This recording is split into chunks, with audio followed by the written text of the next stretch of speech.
We need to be Hey guys, welcome back to another great day of Just Off Broadway. I'm Betsy Spina. And I'm Mike Johnston. And if you want to follow us on Instagram, you should. We're at Just Off Broadway NYC, and on Twitter, we're at Just Off Bway NYC. Okay, so we're really excited. We have a great guest that's here today. You may have seen her in Gigantic or on the Kinky National Tour. You also may have seen her at 54 Below, and she's going to be there again coming up really soon. Tell everybody who it is. It is the one and only Miss Belting Bonnie herself, Bonnie Milligan. Yes!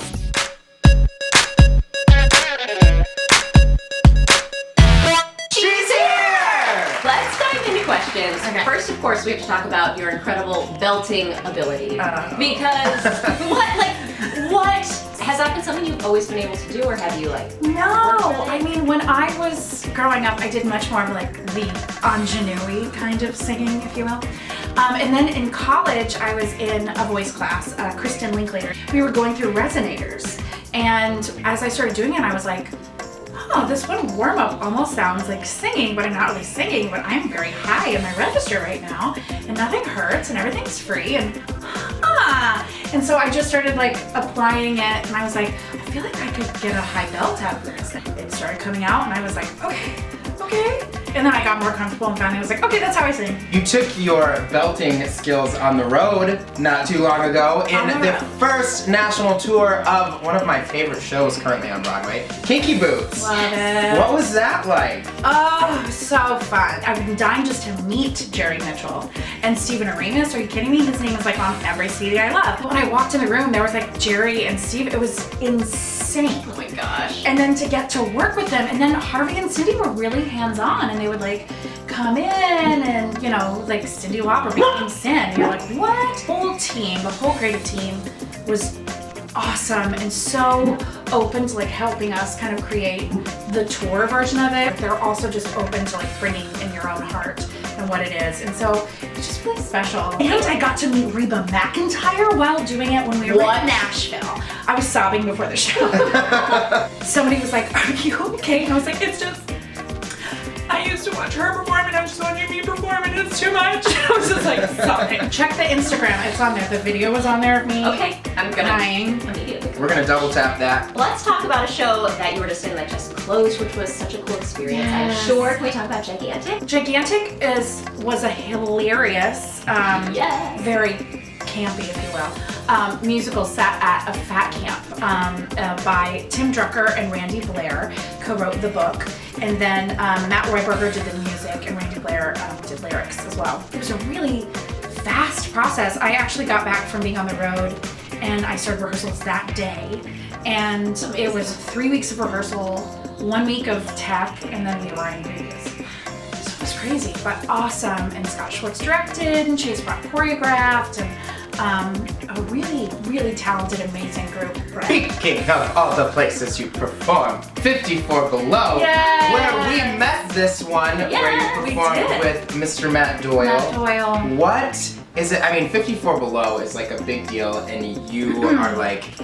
you're it when you get to perform. I started performing there a lot for different things, and just started loving the kind of concert circuit. One of the directors of late night programming came up to me and was like, okay, you need your own show here. Yes. And I was gonna leave for the tour in a month. Wow. And I was like, that's really good. And they're like, would you want to do it? Yep.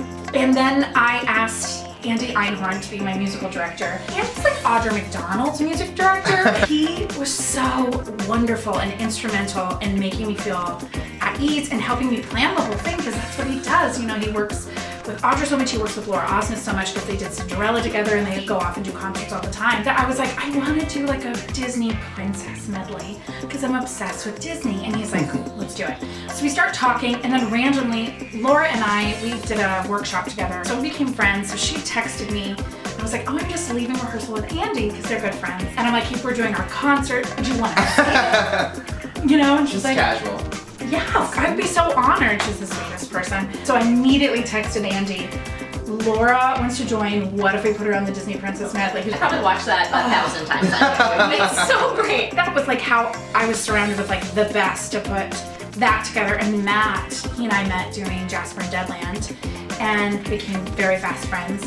we were talking and we're always like, we should do a show together. We just put together an evening that we thought, this is how we are, just hanging out. It's like, I think he said at the beginning, it's like we're inviting you to a sleepover. We are just so impressed with you, and you are insanely talented and truly sound like you really just love performing. And I think that's something that's so special. And what advice would you give to performers out there? Well, I would say, above anything, surround yourself with the right people, for sure.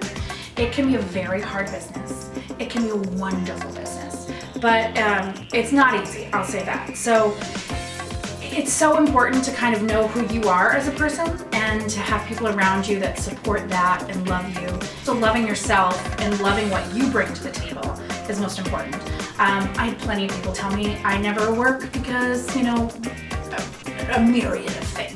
And I think I let those words really affect me. And when I first moved to the city, I didn't really audition as much as I wanted to. And finally it took me coming to a place of loving myself and like learning that actually I'm pretty special and yeah, I'm different, but that's what's great.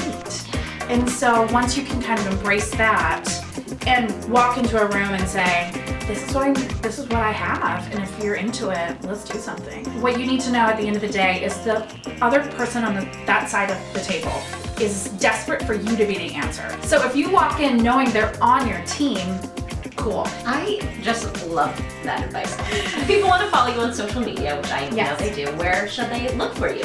All right. On Twitter, I am at Belting Bonnie. And then on Instagram, I'm at Belting Bonds, B-O-N-S. Well, this was really fun. This was nice. Thank you so much for being here. Belting Bonnie, we should say. You're wonderful, and we're so inspired by you, and just so grateful you took the time to be here with us on Just Off Broadway.